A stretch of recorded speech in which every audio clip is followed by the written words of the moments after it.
Now, what would you do if your child was in such agony that she begged you to help her die? You know, this was the horrendous situation Kate Gilderdale found herself in when her daughter Lynn, who suffered from ME for 17 years, asked her for morphine to end her life. Kate then found herself in court facing a charge of murder. Absolute nightmare she's had. She's with me now. Kate, thank you. Thank you very much indeed for coming in today.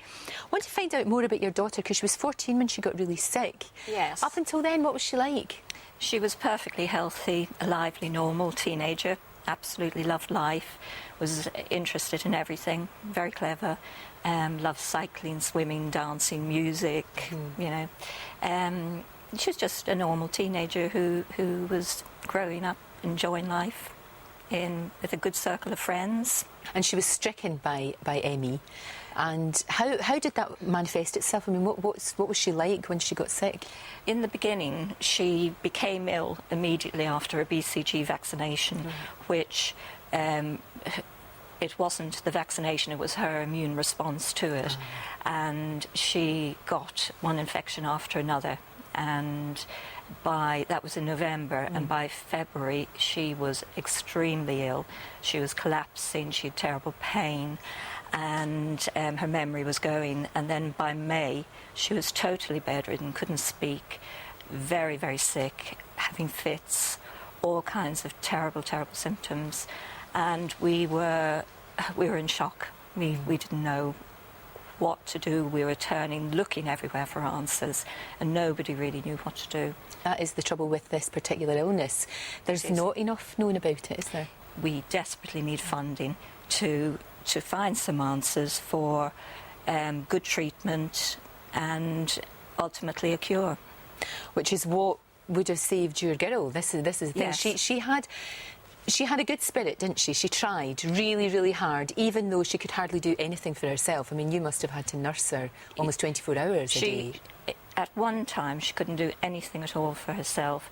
She was totally bedridden, wasn't able to move anything apart from her little finger. And she couldn't speak, she couldn't remember. She was noise and light sensitive. But apart from the disability of not being able to do anything physically, she was very, very ill. Must have been hellish for you to see her like that. She kept a journal, didn't she? She started to write, to talk about wanting to die, and she wrote a diary, and that is really like her speaking to us now, because of course since her death that has come out, and she's made it very, very clear in that diary that she had put everything into fighting the illness, into coping, into hoping that one day she'd get better, and she really did believe she would. If we listen to her words, this is what she actually wrote. My body and mind is broken. I'm so desperate to end the never-ending carousel of pain and suffering.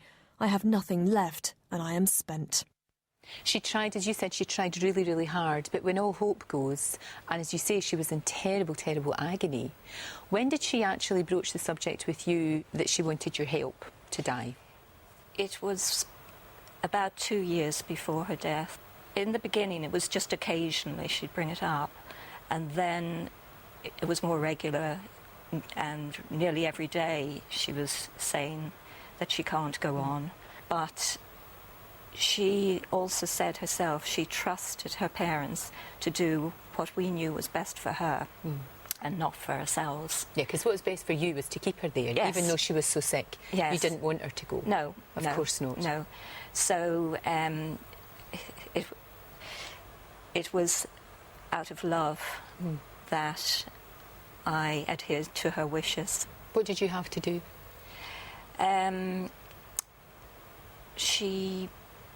She had given herself a substantial amount of morphine because she had a pump that went continuously, slowly, but it didn't work properly. So she knocked for me and asked me for more morphine. After some discussion, where I tried to dissuade her, I agreed to get her more morphine because she couldn't get up and get it herself. As well as that, though, you know, the death of your daughter, you were actually taken to court and accused of attempted murder. Yes, yes. And that must have been, because You did admit that you helped her as far as, assisted suicide, if you like. Yes. But attempted murder, the very words, Yes.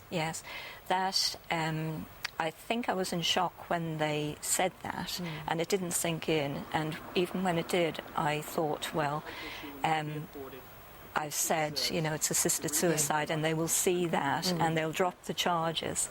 And I did believe that they would, that when they saw all the facts, they would drop the charges. But of course they didn't. And that was partly due to the fact that I administered some things to Lynn later. But everything I did was to make sure that she was comfortable. I was terrified that she might be suffering in some way. You were acquitted, but through that time, did you feel that it was only when that court case was over and you were acquitted that you could actually properly mourn your daughter? Obviously, I was grieving, and everybody was grieving in that time, but you had to really push yourself to keep going and deal with other things when all you wanted to do was grieve and be away from everything, just left alone with your sadness. How do you remember her now? For a long time when she was ill, I didn't really want to remember all the happy times, the things that we did before she was ill. It was too painful, so I pushed it out of my head. But now I'm able to remember the happy times more. And I remember her before ME, and how I also remember her through her illness for how brave she was. She needed to go. She needed release. And the way she faced up to that, she was just so incredibly brave.